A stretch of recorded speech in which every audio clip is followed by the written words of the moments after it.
वंदे मातरम,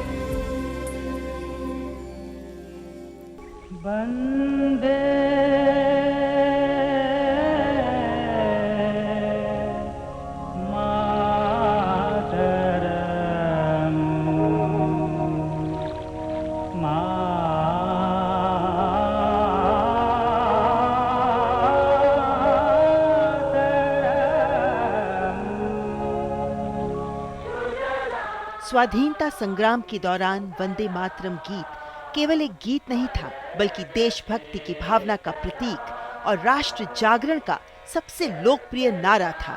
स्वाधीनता आंदोलन के दौरान राष्ट्रभक्तों और स्वतंत्रता सेनानियों के लिए जहां ये एक संकल्प गीत था, तो वहीं आजादी के संघर्ष में जूझ रहे नौजवानों के होठों की अनिवार्य गूंज भी था। वंदे मातरम, वंदे मातरम।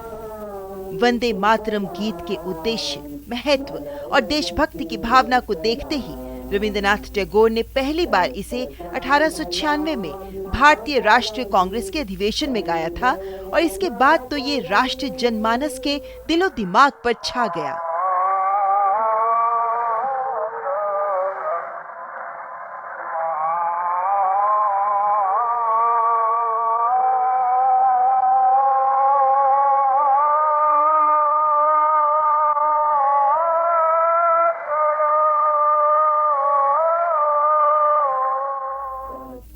वंदे मातरम गीत की ताकत देखने को मिली 1905 में, जब ब्रिटिश सरकार ने बंगाल को विभाजित करने का कुटिल निर्णय लिया। अंग्रेजों के इस बंग भंग निर्णय के खिलाफ शुरू किए गए स्वदेशी आंदोलन के दौरान वंदे मातरम सबसे प्रमुख नारा बन गया।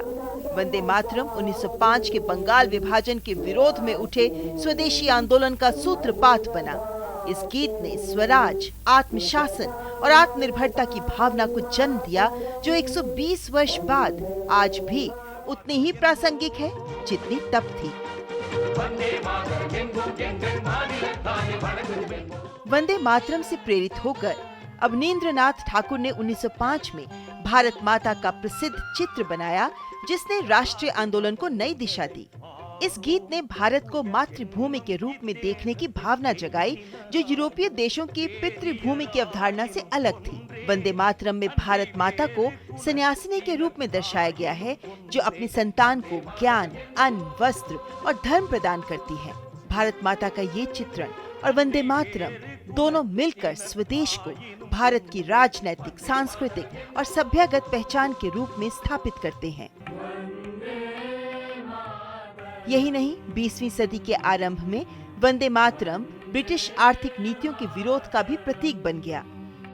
अरबिंदो घोष, लाला लाजपत राय और बाल गंगाधर तिलक जैसे नेताओं ने वंदे मातरम को एक जन घोष के रूप में इस्तेमाल करने का आह्वान किया, जिसे हर भारतीय ने सर आंखों पर लिया।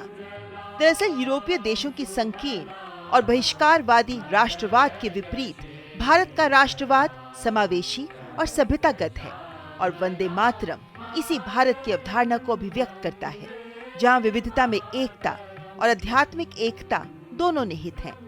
इसीलिए श्री अरबिंदो ने वंदे मातरम को भारत के उत्थान का मंत्र कहा। उन्होंने इस गीत की अपनी धुन भी बनाई, ताकि ये भारत के लिए एक शक्तिशाली और प्रेरणादायी मंत्र बन सके। अंग्रेजों की तमाम कोशिशों के बावजूद वंदे मातरम ने स्वतंत्रता संग्राम में न सिर्फ स्वदेशी की भावना को जगाया, बल्कि पूरे राष्ट्र को एकता के सूत्र में बांध दिया।